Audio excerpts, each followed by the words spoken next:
इतना बड़ा जो माला लेके आवे और खूब बड़ा डलिया, वो भगवान देख के पहले छुप जाते हैं कि भगवान जितनी बड़ी डलिया लेके आया, जितनी बड़ी माला, माल भी उतना ही बड़ा मांगेगा ये। तो सवा मनी जो लाएगा वो 100-500 करोड़ से कम मांगेगा क्या? और सवा मनी जो चढ़ाओगे वो सवा मनी ठाकुर खाएंगे कि तुम्हारे खानदान खाते हैं?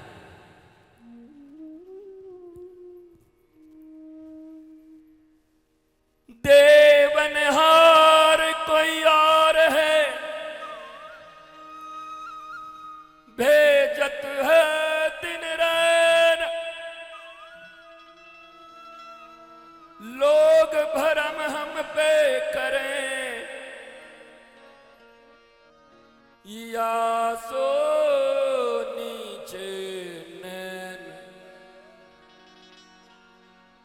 देवनहार कोई और है,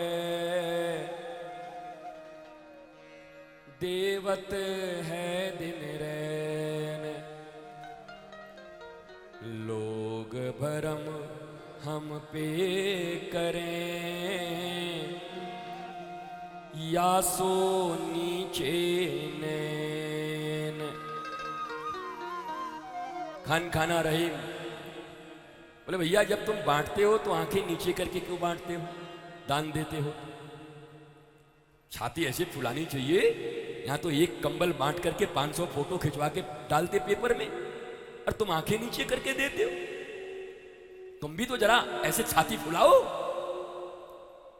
हमारे वृंदावन में या कहीं भी तुम असली बांटने वाले को देखोगे तो 12-2 बजे रात में निकलते हैं। 2 बजे रात में ठंडे में सोए हुए लोगों को कंबल उड़ा के, उसको भी पता न चले कि किसको उड़ाया, किसने उड़ाया, उसको दान कहते।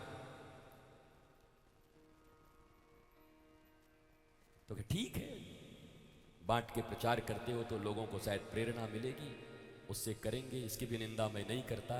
पर तुम्हारा तो बेड़ा गर्क है, बस इतना ही समझो। तुम्हारे मन में अगर अहंकार और प्रचार है, अगर भावना ये है कि हे प्रभु मैं इसलिए इसको छपवाया हूं कि लोगों में देने की प्रवृत्ति बढ़े, क्या ये सही है नाथ? अगर दिल, अपने दिल की हालत तुमसे ज्यादा अच्छा कोई नहीं जानता होगा। भगवान से तो झूठ नहीं बोल पाओगे, तुम्हारे दिल की हालत वो जानता है।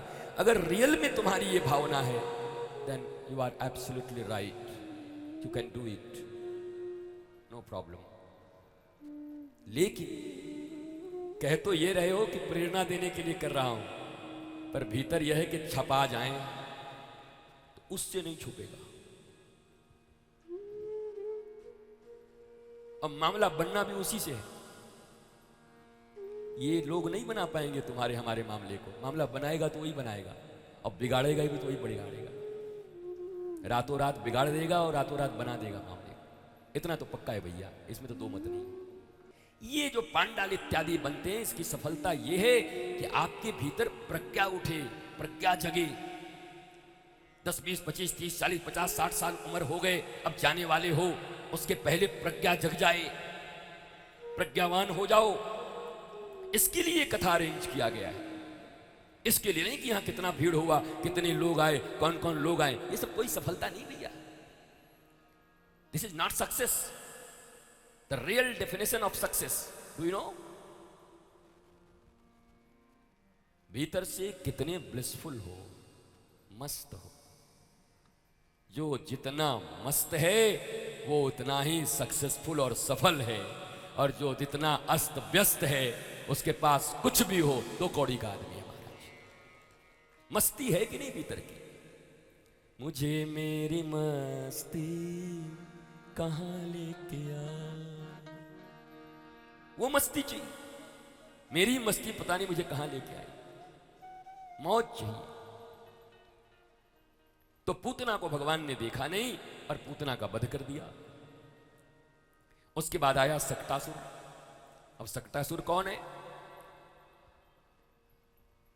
बैलगाड़ी के ऊपर में दही, दूध, घी, खूब रस ही रस रखे हुए थे। आज लाला ने करवट बदला था। यशोदा ऐसी है जो हर छोटी चीज को उत्सव बना देती है। अरे मेरा लाला मेरे कारण तो सिर्फ पैदा नहीं हुआ, इस गोकुल के लोगों ने कितनी पूजाएं की, अपने अपने पुण्य दान किए हैं, गोपाल सहस्त्र नाम का मंत्र पढ़ा है, और आज अगर हमारा लाला करवट बदल रहा है तो मैं अकेले उत्सव मनाऊं, ये ठीक बात नहीं है। आज करवट बदलने का उत्सव मनाएंगे। यशोदा हर चीज को कृष्ण को शेयर करती है लोगों के साथ, अपने पास छुपा के नहीं रखती, क्योंकि सबका हाथ है, लाला मेरे पास आया, इसमें सभी पूजा किए।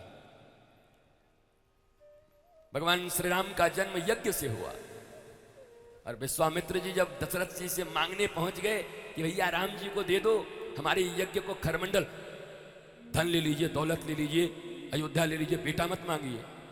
वशिष्ठ जी आए, बोले इधर आ, एक बार भूपति मन माही भय गलानी मोरे सुत नाही, जब नहीं था तब कहां गया था?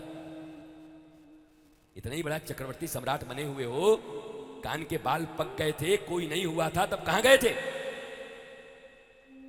तो गुरु गृह गए तुरंत महिपाला। और गुरु जी ने क्या कहा था?